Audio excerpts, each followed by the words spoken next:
오세훈, 안철수 두 서울시장 후보가 구체적인 여론조사 문항에 합의하면서 최종 타결을 받습니다. 오늘부터 시작하는 여론조사 결과를 토대로 이르면 23일 단일 후보를 발표할 예정입니다. 여야가 LH 사태와 관련한 특별검사 임명과 국회 국정조사 등을 위한 실무 협상에 들어갑니다. 여당은 특검의 수사 범위를 박근혜 정부 시절인 2013년부터로 할 것을 밀어붙이고 있고, 야당은 청와대를 수사 대상에 포함시킬 것을 요구하고 있습니다. 국민의힘이 오거돈 전 부산시장 일가의 가덕도, 김해부지가 최소 346억 원, 최대 397억 원의 수익을 거둬들인 것으로 추정했습니다. 오거돈 일가의 부동산이 주목을 받으면서 과거 문재인이 오거돈 땅 관련 소송 변호를 맡은 이력과 함께 현재 가덕도 신공항 추진을 강하게 밀어붙이고 있는 문재인의 행태가 주목받고 있습니다. 지난해 해임된 최창학 전 한국국토정보공사 사장이 임명권자인 문재인을 상대로 낸 해임 처분 취소 청구 소송에서 원고 승소 판결을 받아 업무 복귀를 선언했습니다. 한국국토정보공사가 한지붕 두 사장이라는 초유의 사태를 맡게 됐는데 그간 어떤 일들이 있었던 건지 보도합니다. 서울 시민 모두에게 1인당 10만 원의 재난위로금 지급을 약속한 박영선 더불어민주당 서울시장 후보가 고발을 당할 예정입니다. 박영선 후보가 투표의사에 영향을 미치는 매표 행위를 한 것이라는 게 고발을 예고한 시민단체 한변의 설명입니다. 곽상도 국민의힘 의원이 문재인 등에게 5억 원의 손해배상 소송을 제기합니다. 이규원 검사의 허위 면담 보고서가 소송의 발단인 것으로 알려졌는데 어떤 사연이 있었던 건지 그간의 상황을 정리했습니다. 코로나 재난지원금 1,400만 원을 받아 평생 얻어먹을 욕은 다 얻어먹었던 문재인 아들이 당시 자신의 작품은 정말 공들여 만든 것이라며 지원금 논란이 일었던 작품을 공개했습니다.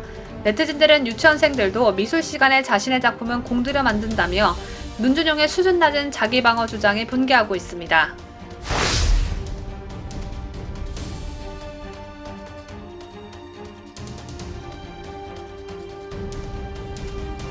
시청자 여러분, 편안한 주말 보내셨습니까? 새롭게 시작하는 한 주 월요일에 보내드리는 뉴스 데일리 베스트 시작합니다.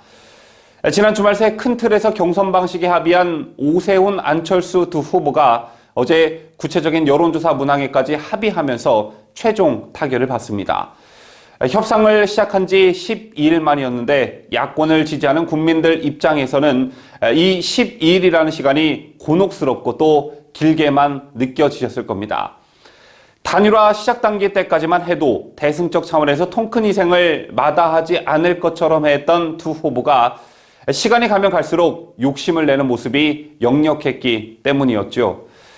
때문에 시간이 가면 갈수록 두 후보에 대한 지지층들의 비난 여론은 높아져만 갔고, 이런 상황에서 드디어 두 후보 측이 최종 타결을 본 것입니다. 두 후보 측의 최종 타결안은 일단 이렇습니다. 조사의 공정성을 위해 여론조사 세부 문구 등은 공개하지 않기로 했고, 조사기관 두 곳에서 1,600명씩을 대상으로 경쟁력과 적합도를 절반씩 조사에 합산화돼 100% 무선전화 조사로 이루어집니다. 자, 그런데 이 두 가지, 즉 조사기관 두 곳에서 경쟁력과 적합도를 절반씩 조사하는 것과 100% 무선전화 조사 방식은 안철수 후보 측의 요구사항이었습니다. 때문에 마지막 협상에서 오세훈 후보가 더 통 큰 양보를 했다는 평가가 나오고 있는데요. 하지만 정치는 타이밍의 예술이라고 하죠. 앞서 설명해 드렸다시피 실제로는 오세훈 후보가 더 큰 양보를 했지만 양보하겠다는 메시지는 안철수 후보가 먼저 했기 때문에 이미지 선점 효과 측면에서는 안철수 후보에게 유리하게 작용했다는 평가가 나오고 있습니다. 어쨌든 이런 과정을 거쳐 여론조사가 끝나는 대로 이르면 내일, 늦어도 24일 오전까지는 최종 후보를 발표할 계획이라고 하는데요.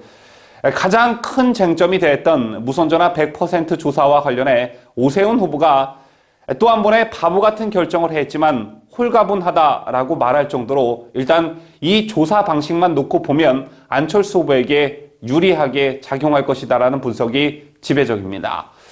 이런 가운데 4.7 서울시장 후보 단일화를 앞두고 진행한 선호도 조사에서 국민의힘 오세훈 후보와 국민의당 안철수 후보가 그야말로 초접전을 벌이는 것으로 나타났습니다. 오늘 첫 소식 강추천 기자가 보도합니다.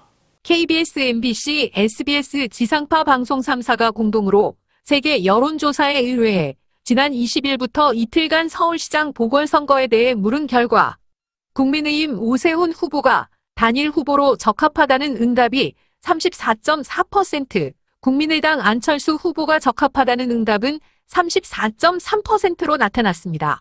적합한 후보가 없다는 응답도 28.2%에 달했습니다. 또 민주당 박영선 후보와 대결에서 누가 더 경쟁력이 있다고 보느냐는 질문은 오세훈 후보 39%, 안철수 후보가 37.3%로 오차 범위 내에서 접전을 벌이는 것으로 조사됐는데요. 두 후보는 오는 22일부터 적합도와 경쟁력을 절반씩 반영하는 단일화 여론조사에 나서는데 적합도와 경쟁력 모두 오차 범위 내 초접전으로 예상된 것입니다. 특히 두 후보 가운데 누가 단일 후보가 되어도 더불어민주당 박영선 후보를 앞서는 것으로 나타났습니다. 단일 후보로 오세훈 후보가 나올 경우 서울시장 후보 지지도에서는 민주당 박영선 30.4%, 국민의힘 오세훈 47%로 16.6%포인트 차이가 났습니다. 안철수 후보로 단일화될 경우 역시 박영선 29.9%, 안철수 45.9%로 16%포인트 차를 보였는데요. 반면 범야권 단일화가 성사되지 않을 경우 민주당 박영선 27.3%, 국민의힘 오세훈 30.2%, 국민의당 안철수 24%로 오차 범위 내에서 새 후보가 접전 양상을 보였습니다. 한편 같은 여론조사에서 부산시장 보궐선거와 관련해 국민의힘 박형준 후보가 38.5%를 얻어 26.7%를 얻은 민주당 김영춘 후보의 10%포인트대 우세를 보였습니다. 하지만 투표할 후보가 없다, 모르겠다 등 태도 유보층이 32.5%에 달해 변수로 작용할 전망입니다. 자유대한민국을 수호하는 유대배. 앞서 방송 3사 여론조사에서 보신 것처럼 단일화가 무산돼 3자 구도가 형성될 때를 가정한 조사에서조차 야권 후보가 앞서는 등 LH 사태 이후 여론이 급격히 야권에게 쏠리는 현상을 보여주고 있는데요. 그렇다면 이번 선거 정말 안심해도 되는 것일까요? 결론부터 말씀드리면 방심은 패배의 지름길입니다. 보궐선거의 경우 전국 단위 선거보다 통상 투표율이 낮은 편이죠. 때문에 조직력이 강한 쪽이 유리하다고 볼 수 있는데 여러분 아시다시피 서울의 경우 국회의원, 구청장, 시의원, 구의원 할 것 없이 민주당 일색입니다. 저에게 2017년 4월 발표된 2015년 인구주택 총조사를 토대로 서울 인구를 출생지별로 살펴본 결과 서울이 47.9%로 가장 많았고 뒤이어 호남이 14.8%로 2위를 차지했는데 물론 영남도 호남에 근접한 12.7%였지만 전라도 특유의 결집력은 영남이 따라갈 수 없는 수준입니다. 여기에 대해 한 여론조사에 의하면 서울 시민 중 자신을 진보로 여기는 비율은 48.8%였고 보수로 여기는 비율은 14.2%에 그쳤는데요. 이런 배경 때문이었을까? 2012년 12월 대선의 경우 박근혜 당시 새누리당 후보가 당선됐음에도 서울에선 48.18% 득표에 그쳐 51.42%를 얻은 문재인 당시 민주통합당 후보에게 밀리기도 했습니다. 이렇게 놓고만 보면 보수 정당에게 서울은 그야말로 험지나 다름없는 셈입니다. 여기에 LH 사태로 수세에 몰린 여당이 네거티브 전략과 조직력 선거, 그리고 재난지원금 등의 포퓰리즘 공약으로 선거일까지 남은 2주를 그야말로 몰아친다면 어떤 결과가 나오게 될지 여러모로 봤을 때 이번 선거에 있어 특히 방심은 금물인 듯합니다. 이런 가운데 LH 사태 등 여권에게 악재가 계속되는 상황에서 더불어민주당이 사실상 총동원령을 내린 것으로 알려졌습니다. 이 소식은 강추천 기자가 보도합니다.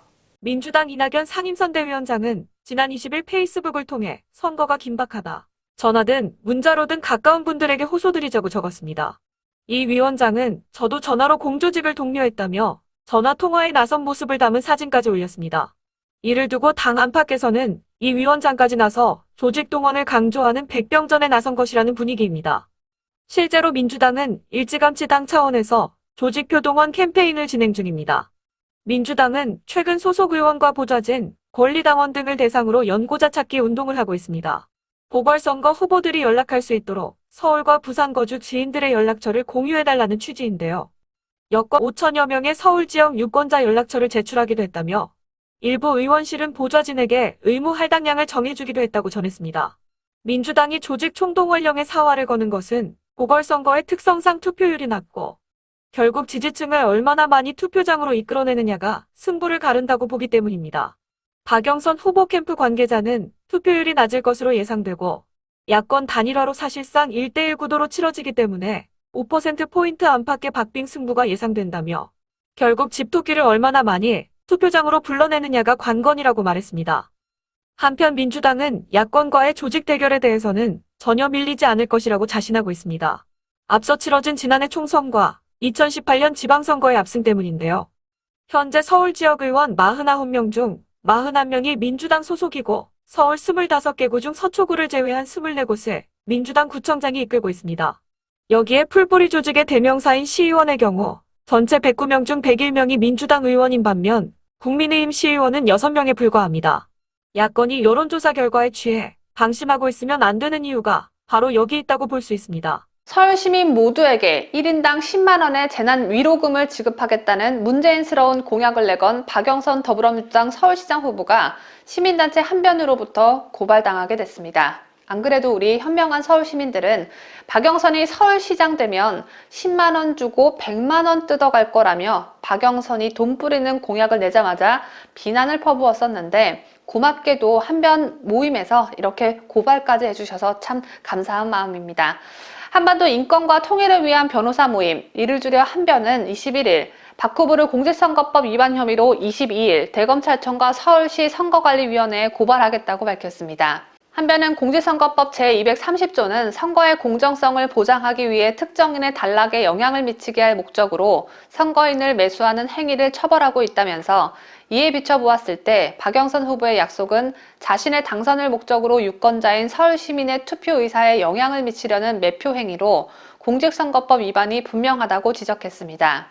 한편은 정부 여당은 재정 동원을 통해 선거에 영향을 행사하려는 행위를 즉각 중단해야 한다면서 4월 7일 서울특별시장 보궐선거를 하게 된 이유는 박원순 전 서울특별시장의 성추행 범죄 때문이다. 근본 원인에 대한 반성을 외면한 채 급조된 선거용 매표 행위로 유권자의 자유로운 의사결정을 저해하려는 박영선 후보의 아른수에 개탄과 실소를 금할 수 없다고 비판했습니다. 그러면서 중앙선거관리위원회, 검찰은 정부 여당의 눈치를 보며 위헌, 위법 행위를 방치해서는 안 된다며 즉각 신종 매표 행위로 4.7 재보궐선거를 혼탁하게 만든 박영선 후보에 대한 철저한 수사에 착수하여 이에 상응하는 엄벌에 처할 것을 촉구한다고 덧붙였습니다.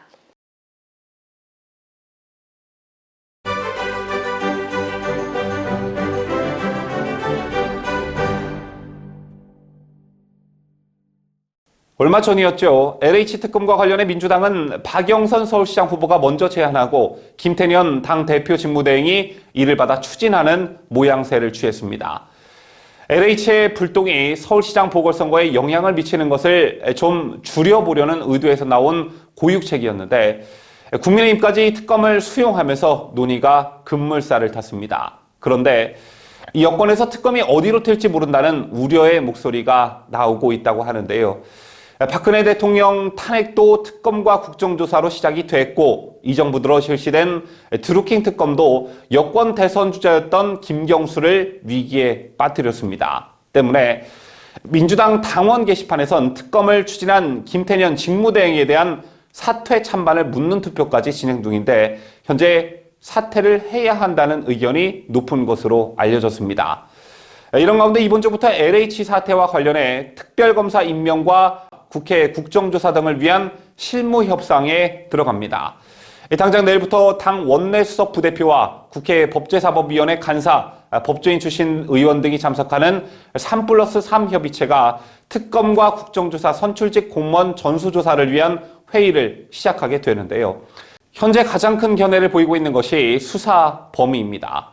예상대로 여당은 물타기를 위해 특검의 수사 범위를 박근혜 정부 시절인 2013년부터로 할 것을, 야당은 청와대를 수사 대상에 포함시킬 것을 각각 주장하고 있습니다. 여기에 대해 야당은 특검 수사 범위를 전국으로 확대하고 공소시효가 남은 사건은 모두 수사해야 한다는 입장을 보이고 있고 특검 활동 기간은 1년 이상 보장해 충분한 수사가 이루어져야 한다고 주장하고 있습니다.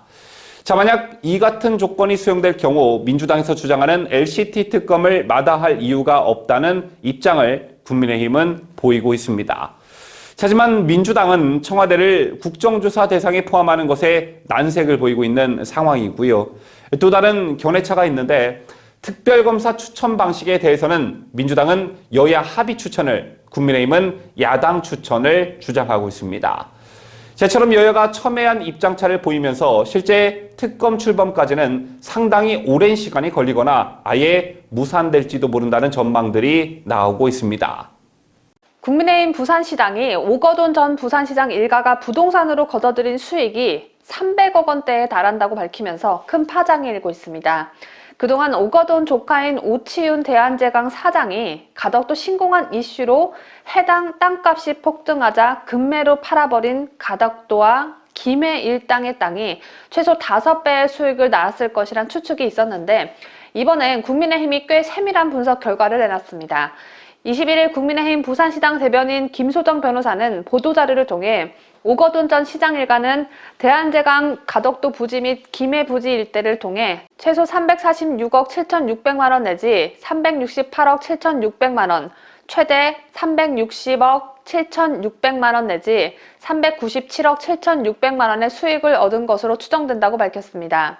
김소정 변호사는 뉴데일리, 조선일보 보도를 토대로 오 전 시장의 일가가 부산시 강서구 송정동 일대, 대항동 일대, 김해시 KTX 진영역 인근 진례면, 진영읍 일대 부지를 소유하고 있는 것을 확인했다며 매체에서 공개된 정보를 통해 해당 토지의 면적, 공시지가, 현재 시세를 정리한 민주당 땅 투기 1차 조사 결과를 발표했습니다.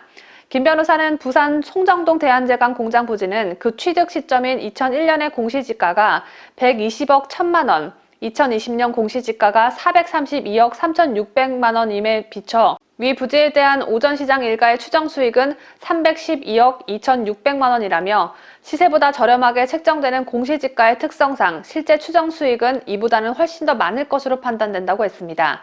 실제로 국토교통부는 공시지가의 경우 실제 시세의 50% 내지 70%를 반영한다고 언급한 바 있습니다. 김 변호사는 추후 KTX의 진영역 노선이 가덕도까지 이어지고 가덕도 신공항이 들어설 경우 이 지역들은 개발 이익의 최대 수혜지로서 토지가액이 더욱 상승할 것으로 예측된다고 했습니다. 오로지 부산 시민들의 편의를 위해 추진되어야 할 가덕도 신공항이 오로지 오거돈 일가의 재산 분리기를 위한 이슈로 전락한 것 같은 이 느낌.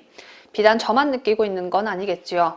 오거돈과 절친인 문재인은 법무법인 부산 소속 변호사였던 2009년 오거돈 일가가 보유한 김해 땅 관련 소송을 맡아 변호한 바 있습니다. 지난달 25일엔 문재인은 선거법 위반 논란을 일으키면서까지 부산을 직접 찾아가 가덕도 신공항 건설을 압박했습니다. 문재인이 이렇게 마스크를 벗고 침을 튀겨가면서까지 가덕도 신공항을 밀어붙이고 있는 이유, 설마 오거돈에게 콩고물 좀 받아먹기로 약속받아 놓은 건 아니겠죠. 그 둘이 경제 공동체는 아니겠죠. 아닐 거라 믿습니다.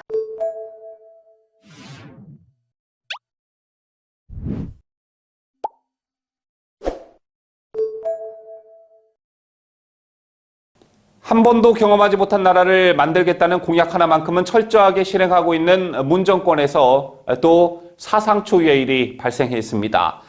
한국국토정보공사가 한지붕 두 사장이라는 초유의 사태를 맞게 됐는데요. 지난해 임된 최창학 전 사장이 최근 임명권자인 문재인을 상대로 낸 해임 처분 취소 청구 소송에서 원고 승소 판결을 받은 뒤 업무 복귀를 선언했기 때문입니다. 지난 2018년 7월 취임한 최 전 사장의 당초 임기는 오는 7월까지입니다. 현재 LX는 지난해 9월 국토부 2차관 출신 김정열 사장이 취임해 재직 중인데 특별한 조치가 취해지지 않는 이상 향후 수개월 동안 LX의 사장은 2명이 군림하게 되는 것입니다. 한지붕 두 사장의 이력은 지난해로 거슬러 올라가는데요. 최 전 사장은 부하 직원에 대한 갑질 논란 등으로 청와대 민정수석실 산하 공직감찰반의 감찰을 받고 지난해 4월 해임이 됐습니다. 국토부 등에 따르면 최 전 사장은 새벽 운동을 나갈 때 수행비서와 운전기사를 동반하고 개인 용무에 관용차와 직원을 동원했다는 의혹을 받았습니다. 또 LX의 드론 교육 센터를 추진하는 과정에서 후보자 검토가 끝나지 않았는데도 경상북도와 업무 협약을 맺어 논란을 일으켰습니다.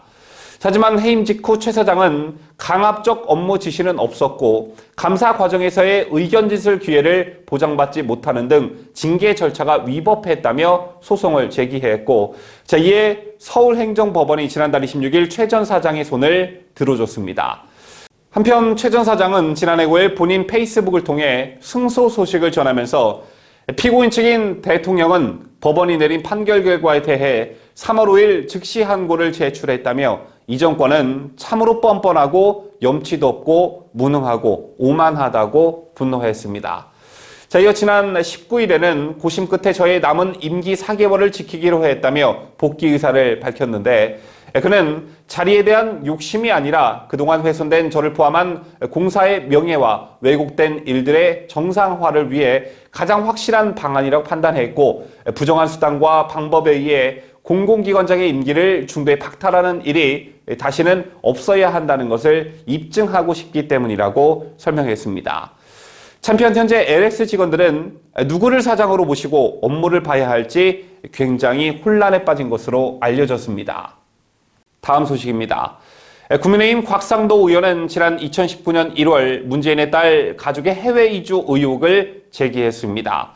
그러자 김의겸 당시 청와대 대변인은 곽 의원의 자료 취득 경위와 자료 공개의 불법성에 대해 확인 후 응분의 조치를 취할 것이라고 으름장을 놓았죠. 그리고 더불어민주당은 그 다음날 곧장 명예훼손 혐의 등으로 곽상도 의원을 고발했고 친여 성향의 언론들은 터무니없는 의혹 제기란 꼬리표를 곽 의원에게 달기 시작했습니다. 대통령에 따르게 불필요한 국가 인력과 세금이 들어가고 있다면 반드시 국민들이 알아야 할 권리가 있지만 이런 의혹을 제기하는 것조차 막아버린 것이죠. 이런 가운데 곽상도 국민의힘 의원이 문재인 포함 조국 전 민정수석, 이광철 전 청와대 민정비서관, 박상기 전 법무부 장관, 민감용 전 경찰청장, 이규원 검사, 김용민 민주당 의원 등에 대해 손해배상 민사소송을 제기합니다. 그런데 이게 단지 선언적 의미에 그치지 않고 보다 구체적인 정황이 있었던 것으로 알려졌습니다. 곽 의원에 따르면 문제는 조사단 이규원 검사의 허위 면담 보고서가 중심에 자리 잡고 있었는데요. 내용은 이렇습니다. 대통령 딸 가족의 해외 이주 의혹을 제기한 이후 곽 의원은 이른바 허위 면담 보고서에 시달렸다고 하는데요. 이규원 검사가 박관천 전 청와대 행정관을 면담한 보고서엔 곽상도 민정수석이 보고도 없이 수사를 시작했다고 당시 김모 경찰청 수사국장을 질책했다. 경찰 수사 당시 엄청난 외압이 있었다는 내용이 기재되어 있었다고 합니다. 하지만 당시 곽상도 민정수석은 김학배 경찰청 수사국장을 질책한 사실이 없고 김학배 경찰청 수사국장은 수사단에서 곽상도로부터 연락을 받은 사실조차 없다라고 진술했습니다. 박관천 행정관도 조사단 면담 조사 과정에서 그러한 취지로 진술한 사실이 없다고 했는데, 즉 이규원 검사가 면담 보고서에 허위 내용을 기재했다는 것이 곽상도 의원의 설명인 것입니다. 이에 대해 곽 의원은 이날 그동안 일련의 과정을 통해 문재인 대통령의 수사 지시, 과거 사이의 수사 권고로 인해 모든 언론에서 범죄 혐의가 있는 것처럼 보도되어 2019년 6월 4일까지 약 950건의 보도가 이어졌다. 대통령 딸의 해외 이주 문제를 제기한 것을 시작으로 졸지에 피의자가 되었고 전 국가기관들이 나서서 범죄자로 몰았다며 허위 면담 보고서를 근거로 한 대통령의 수사 지시로 검찰의 대대적인 수사를 받았고 수많은 보도로 명예훼손이 심각했다고 손해배상 소송의 사유를 밝혔습니다. 문제는 지난 3.1절 기념사에서 도쿄올림픽은 한일 간, 남북 간, 북일 간, 그리고 북미 간 대화의 기회가 될 수도 있다며 한국은 도쿄올림픽의 성공적 개최를 위해 협력할 것이라고 말한 바 있습니다. 실제로 여권에선 도쿄올림픽을 한반도 평화의 모멘텀으로 삼기 위한 노력을 지속해 왔는데요. 서훈 청와대 국가안보실장은 지난해 10월 미국에서 오브라이언 당시 백악관 국가안보보좌관을 만나 도쿄올림픽의 중요성을 강조했고 한일의원연맹 회장인 더불어민주당 김진표 의원은 지난해 11월 스가 요시히데 일본 총리를 만난 뒤 일본이 도쿄올림픽 기간 북한 김정은을 초청할 의향을 밝혔다고 공개한 바 있습니다. 저에게 더해 남북선수단의 공동 입장, 남북 단일팀 구성 등 아직 구체적 논의는 되지 않았지만 군부를 때리던 문재인 청와대에 그야말로 찬물이 끼얹어졌습니다.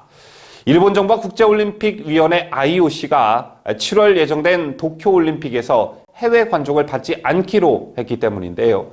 해외 관중 입장이 불어대는 등 여러 제약 속에 도쿄올림픽이 치러진다면 각국 고위급의 파견이 취소되거나 축소될 수도 있고 이런 가운데 남북 선수단이 합동훈련 등 접촉을 한다는 것 자체가 불가능해질 수도 있습니다. 왜냐?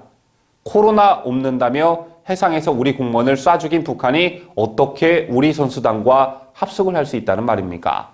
어쨌든 무슨 국제 스포츠 행사만 있으면 북한과 뭘 해보려는 문재인 정부의 구상에 큰 차질이 생긴 것만은 분명해 보입니다. 지난달 2일 정부는 19조 5천억 원가량의 4차 재난지원금 지급을 위해 15조 원의 추가 경정 예산안을 마련했습니다. 4.7 서울 부산시장 보궐선거를 앞두고 특수고용직 종사자, 택시기사, 노점상, 대학생까지 지원 대상에 추가하면서 추경 규모가 훨씬 커진 것이죠. 이는 지난해 3차 추경, 2009년 글로벌 금융위기 당시 추경에 이어 역대 세 번째 규모의 슈퍼 추경이었습니다. 이로써 올해 말 국가 채무는 1,000조에 근접하게 되고 국내 총생산 GDP 대비 국가 채무 비율도 47.3%에서 48.2%로 뛰어오르게 될 전망인데요. 상황이 이런데도 추경안이 논의됐던 고위 당정청 협의회 참석자들은 이번 추경은 이낙연 표라고 치켜 세우며 희희낙낙했다고 합니다. 나라 국간이 무너지고 있는데도 여권이 표심을 사기 위해 돈 쓸 궁리만 하고 있음을 노골적으로 보여준 단적 풍경이라 할 수 있는데요. 이런 가운데 현 정부의 잇단 재난지원금 퍼주기 정책에 재해 대응 등을 위해 쌓아둔 정부 비상금이 바닥을 드러낸 것으로 나타났습니다. 올 여름 태풍 피해라도 입게 된다면 무슨 돈으로 복구할런지 이 소식은 김자유 기자가 보도합니다. 기획재정부에 따르면 올해 7조 원 규모로 편성됐던 정부 비상금 격인 목적예비비 89%가 이미 소진된 상태로 8천억 원만이 남은 것으로 파악됐습니다. 구체적으로 소상공인과 특수형태 근로종사자 등에 대한 3차 재난지원금으로 4조 4천억 원이 빠져나갔고 나머지 1조 8천억 원은 백신 구입비와 코로나19 방역 지원 등에 투입된 것으로 전해졌습니다. 이처럼 당정이 재난지원금 등의 정부 비상금을 헐었으면서 앞으로 태풍 수해 피해 등이 발생할 경우 대처할 국가 예산이 거의 남지 않게 된 셈인데요. 예비비는 사고나 재난으로 예측할 수 없는 일이 벌어졌을 때 쓰도록 편성한 예산입니다. 당초 정부 안팎에서는 목적 예비비가 1조 2천억 원 정도는 남아있을 것으로 추정했지만 예상보다 더 많은 자금이 빠져나간 것입니다. 주요 지출 이유는 재난지원금이었는데 정부는 지난해 말 3차 재난지원금 재원을 마련하기 위해 올해 목적 예비비 7조 원 중 4조 8천억 원을 끌어쓰기로 결정했습니다. 때문에 남은 비상금으로는 향후 태풍 가뭄 등 재해 대응이 어려울 수 있다는 지적이 나오고 있습니다. 실제 작년 목적 예비비 가운데 약 1조 2천억 원이 코로나19 대응 목적 외에도 수해 복구 명목 등에 지출됐습니다. 때문에 여건이 정부 재정 건전성을 악화시키는 추경 카드를 또다시 꺼낼 수 있다는 우려가 나오고 있습니다. 자유대한민국을 수호하는 뉴스데일리 베스트 김자유입니다. 저희가 준비한 소식은 다 전해드렸습니다. 시청자 여러분께서 남겨주신 소중한 댓글을 소개합니다. 19일 종합뉴스 영상에 아침안개님께서 남겨주신 댓글입니다. 감사의 기능에는 수사 기능은 없지만 특정 사항에 대해 한정적으로 조사할 수 있는 기능은 분명 있다고 본다. 김종민은 아전인수격인 똑똑한 것 같은 위선적 모습이 많이 보이는 것 같다. 권익위에 맡겨서 투기자들 권익 보호하자는 건가? 국회의원 300명 땅 투기 전수조사를 두고 김종민 더불어민주당 최고위원은 전현희 더불어민주당 전 의원이 위원장으로 있는 국민권익위에 조사를 맡기자고는 하면서 감사원은 안 된다는 주장을 펼쳐댔었죠. 저는 그냥 최재형 감사원장이 얼마나 두려우면 김종민이 그런 주장을 펼칠까 생각하고 있습니다. 또한 지들 편이 수장으로 있는 곳에 조사를 맡기자고 하는 것 자체가 찔리는 구석이 많다는 방증이기도 하겠죠. 글로리아님께서는 나라가 미쳐가네요. 질서도 없고 정정순 저런 자들이 발이라니 라는 글을 남겨주셨습니다. 현재 감옥에 갇힌 상태로 재판을 받고 있는 정정순 더불어민주당 의원이 선거법 개정안을 대표 발의했다는 소식이 있었죠. 제가 썸네일 제목을 정하면서 처음 경험해보는 나라, 감옥에 계신 분이 법안 발의라는 제목을 붙여놨었는데요. 아직 재판이 끝나지 않아 유무죄 판결이 나지 않은 상태라고 해도 옥중에 본인의 무죄 성립을 위한 정정순 본인 맞춤용 법안을 내놓은 건 역사에 길이길이 남을 대한민국의 수치가 아닌가 싶습니다. 2021년 3월 22일 월요일 오늘 뉴스 영상에도 여러분의 의견과 응원의 댓글 많이 남겨주십시오. 저는 내일 오전 7시에 다시 찾아뵙겠습니다. 끝까지 함께 해주신 여러분 대단히 고맙습니다. 뉴스데일리 베스트는 구독자 여러분의 소중한 구독료를 운영합니다. 여러분의 자발적 구독료 참여를 기다립니다.